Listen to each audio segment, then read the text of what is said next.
preface this by saying that I always tip 20% like standards. I went to this like local like little, it's like a burger and fry place, kind of like the local version of McDonald's. So like chicken tenders and fries, right? I get up to the pay window and she's like, how much do you want to tip? And I'm just like, what? And she's like, yeah, did you want to leave a tip? And she's like pointing to them.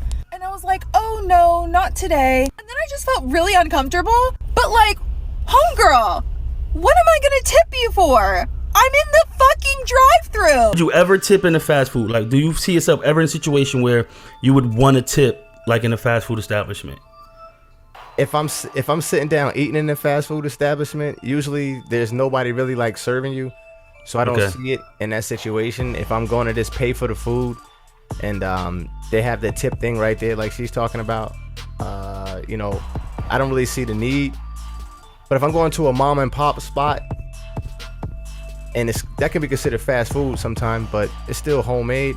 But if I'm going to that spot and it's a couple dollars left, I just round it off to the nearest 10 and just give it to them. You know what I mean? Because I like cutting lines and stuff like that, coming back later. And I like the feeling when people are happy to see you when you come into the establishment. So that's why I tip that. It's the advantages in that. So I think that's kind of cool. Well, all right. So what about, you know how when you calling your food for work, you're going to pick up your food on your way to work, you call it in and you just walk in that place. All right, yeah, I called in for Ronald. You're like, oh yeah. Do you tip there? Like, I just called that in, I'm just picking it up, I'm going. That's almost like fast food. I'm taking and going. Are you tipping there in those situations? Yeah, tip. Okay. Even if it's to go, right? You're not sitting down, you're not eating at an establishment, you're still going to tip. Because the food is ready to go, and if it's somebody, it's fast food is ready to go. Right. The food is ready to go, and I'm jumping lines. I like jumping lines. You jumping lines because you called it in early. Like, yeah, you should be jumping to the front of the line. I called this in like 15 minutes ago on my ride up here. But so yeah, I should be ready. I get it, but there's a reason for the revisit. So every time, when they hear your name, that's too much. When they hear your name, so now call in. They ready for you. So check this out. So now every day, my $5 breakfast is now $12 or $8. Let's make it $8. Now $8 because now I have to count for my $5, my $3 sandwich, my $2 coffee, and my $4 tip. Just because I feel like that should be the nice thing to do. Nah, it's not even being nice. It's just advantageous. Just doing that. That's it. If you have it to do it, you do it. If not, I get it. But like I said, I love cutting lines. But I mean, I dig that. But who makes that judgment? Like you said, right? Boom. If you have it, you do it. If you don't, you don't. But who makes that judgment? You makes that judgment because you know your pockets. Right. But it's so expected. Like, you might be frowned upon because you don't have it, because you just took your food and left. So that's what I don't like. It's just automatically assumed without having any other information other than the person just paying for their meal. You don't know what was going on in the back end with that person and their money and why they chose not to. So to demean that person for not doing it, that's what I don't like about tipping. That's the problem I think I have with it the most. So restaurants is a no. Yeah, like not on my first visit. Like, if I'm gonna revisit and I find myself second, third, fourth time. So obviously I appreciate what you're serving me, what you're giving me. I might. I definitely will tip on a multiple revisit. Like, I find myself eating from you 2-3 times a month. Sometimes places 2-3 times a week. Then yeah, like, I feel I should contribute. Like, I'm gonna contribute a little more, but not on the first visit though. Not on the first visit. But if it's good and you see yourself potentially coming back, you're still not tipping? Maybe when I come back, that second go around, I'm tipping. Maybe not that first one. The first one, no. Nah, I'm taking my stuff and going. I'm out. Maybe that second go around. But when you do realize that's the social norm to tip at a restaurant. See, again, social norm. Like, who sets these standards? Like, I don't listen. Yes, social norm standards don't set my standards for my financials and what I choose and choose not to leave. So, like, I don't really care what the social standard is for that. Put that in the bill. Put it in the bill and make it a standard of payment. Right. All right. I hear what you're saying. I'm just saying, like, most of society recognizes, going out to restaurant and tipping whatever the percentage, 20%, 22%, whatever it is. I tell you what, I do tip, and I always tip that 20%, 22, whatever it is. But you definitely don't get the service like you used to get back in the day. Back in the day, little Johnny used to come run up to your table, kneel down, and say, "Hey guys, what's up? How you doing? Welcome to X, Y, and Z."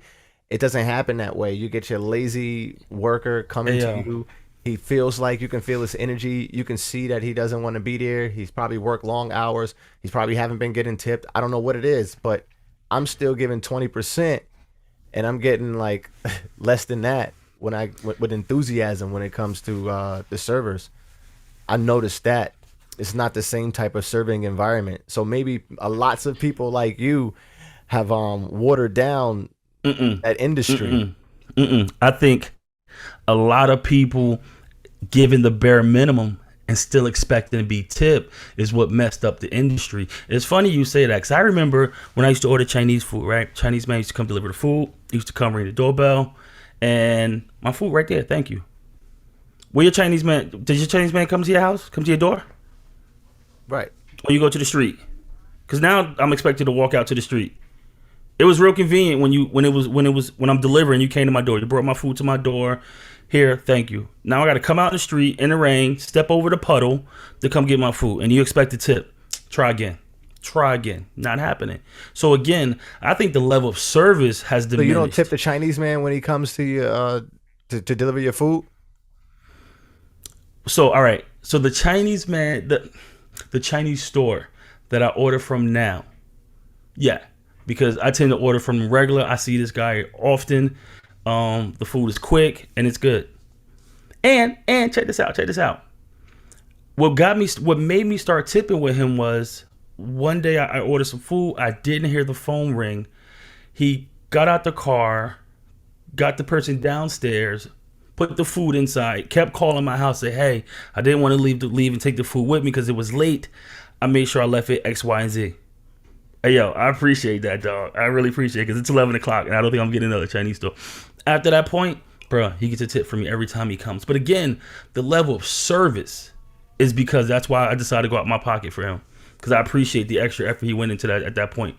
So going forward, he always gets a tip from me. No, I'm always tipping the Chinese man. Like I'm tipping. Like that's a normal. Like that's a why? given. See, that's the thing though. But the level of service is dropped.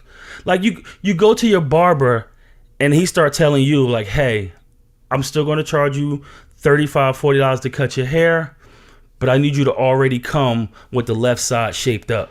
You're like, the fuck? If I like, that doesn't make any sense. You're gonna charge me more for less service?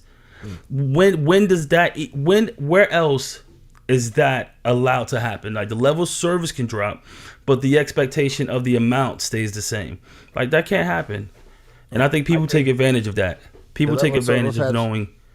Yeah, the level of service has dropped, but the way I look at it, that has nothing to do with me. The industry in itself, that's how they survive, off of tips. So, I survive off a really good service. You got to go super above and beyond, bro. Like you really got to do it, hit it home for me, because it's definitely not automatic. You're definitely going to earn it. And I'm not saying I'm a problem or I'll be a difficult customer, but if you're going out of your way, then yeah, like if you're giving me more than expected, maybe definitely. But if I have something to compare it to and it's not meeting that level of standard, then no, I'm not tipping. It's not automatic. You're not going to automatically get the money out of my pocket just because everyone else does it. Doesn't work for me.